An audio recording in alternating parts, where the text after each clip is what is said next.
Welcome to The Last Breakfast. Please enjoy the video. You start by collecting the image and font you will use. Choose a clear photo and a legible font so the text reads at a glance. Once done, open your editor and set the canvas to the final export size, for example 1920 x 1080. This prevents scaling artifacts later.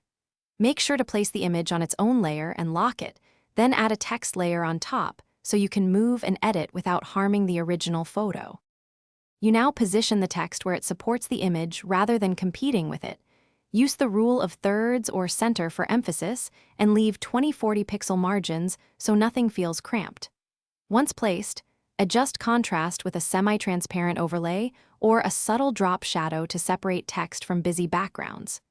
Make sure to test weights and sizes. Headlines are larger, captions smaller, and use an outline or 1-3 pixel. You finish by exporting the image with the correct format and sizes.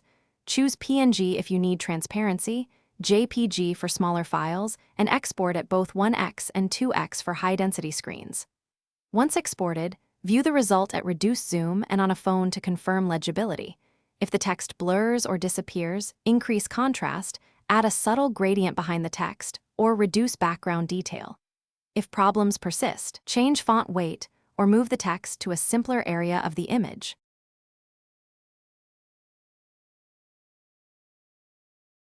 Thanks for watching. If this was helpful, leave a like and consider subscribing. See you next time.